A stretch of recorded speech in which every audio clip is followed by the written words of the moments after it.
Hi. Okay, so a few days ago I got asked the question, do I think that it's possible to be vegan and recover from an eating disorder? And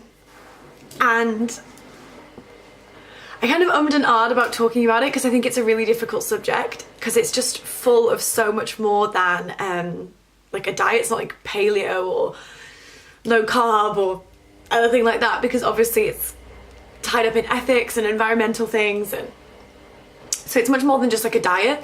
And also, although the vegan community is very compassionate towards animals, it's not always that compassionate towards humans, and so it can feel almost wrong in a way to even even think about it, even discuss it, even question being vegan and whether or not it's the best thing for you. So it actually can be really, really hard to even allow yourself to think it. And so I kind of ummed and ahed about it for a long time. But then I was asked the question so many times that I did want to share my own experience and my own view on it. So doing a little bit of research, if you look online on veganism, 2019 is called the year of the vegan. That's what The Economist termed it. Basically, in 2015, I think it was, in America, they did a survey and there was only like 0 point something percent vegans and vegetarians. But then when they did the study again, a similar study again in 2017, I'm lying, 2019, this year, a quarter of 25 to 34-year-olds were vegan or vegetarian. So it's massively increased, which is amazing, but it's more than just like a popular diet. So I first came to veganism in 2012 when I was at uni, and that came hand in hand with sort of deciding that I was going to recover, but also deciding that I was going to recover by healthy eating, because it made eating feel more manageable. And this is the problem. So the problem with recovering from an eating disorder and using veganism almost as a tool to make that feel more safe is you're kind of jumping from one form of eating disorder and control to another. So I don't know whether you've heard the term, it's quite popular now, but it's termed orthorexia. Orthorexia was coined in 1996 by Dr. Stephen Vratman, and it's about healthy eating and clean eating, and it's using those things to cope with eating more, with negative habits, with feeling in control again. And so, just as an example, someone who has orthorexia, who struggles with orthorexia, might find that if they eat something that they deem unhealthy, that they then feel really guilty and really bad about themselves. And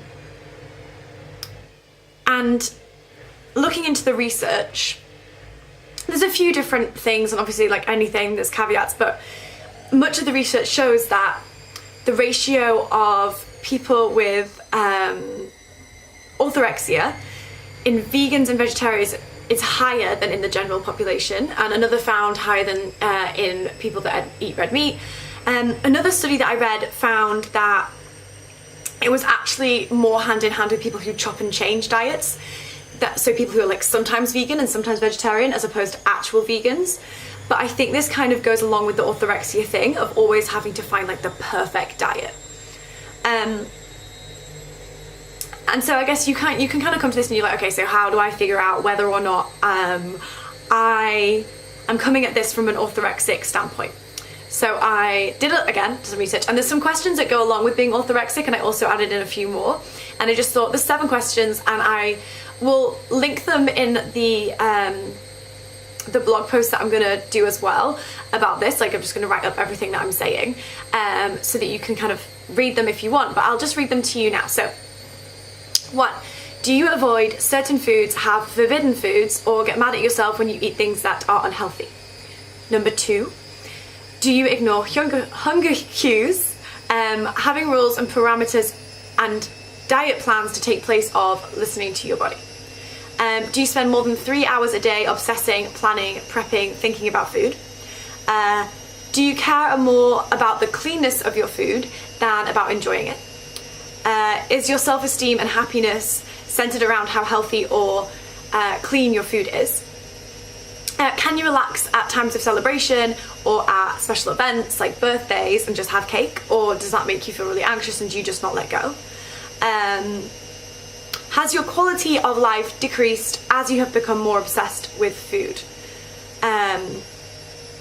So like considering these questions, and I know it sucks because sometimes you just so want to be able to be vegan, but there's like this little niggly feeling in the back of your head that kind of knows that it pulls up orthorexic tendencies. Okay, so you've answered the questions, you've thought about them, and you kind of have decided that maybe that's the way that you are. Like you are, if you're honest with yourself, vegan because it feels safe, and maybe other things came along with it, but like eventually, but maybe you chose veganism because you thought that if you ate, I don't know how many bananas a day, you'd look like that girl on Instagram, as opposed to coming at veganism from a place of ethics and environment. So what now? Like, what do we do? I'm gonna post some resources in the description below. But my main thing is to like ask for help. I think with recovery, one of the best things that you can do is ask for help and for guidance. And there's some really great people that I will recommend below. And again, like if you don't think that that's a possibility for you right now, although I would really highly recommend it, there might be some things that are helpful in the resources. The other thing to remember is that this doesn't mean forever. Like this doesn't mean that you can't be vegan ever. Like that's not what it means. I'm vegan again, but I had to step away from veganism for a few years just because what if it's not helping you recover right now? Like what if it's holding you back? And so I guess ultimately the point of my whole video is that you can be vegan, but maybe not right now. And what if you never properly recover because you always held onto this thing that perpetuated your eating disorder. You always held onto this thing that kept you in orthorexic tendencies and obsession with healthy eating. And you never truly found freedom because you always held on to this tiny little bit. Because I just don't think that unless you properly recover and you find freedom, that you can ever make this decision from a different place. Yeah. So that's it, really. That's all I have to say. I hope that you find this helpful in some way. If you want to talk about it, comment below, send me an email. Yeah, I think it's a really hard subject to talk about, but I also think it's important to be honest and to share our stories. So, yeah, let's talk about it. I hope you enjoyed this video and I will see you again soon.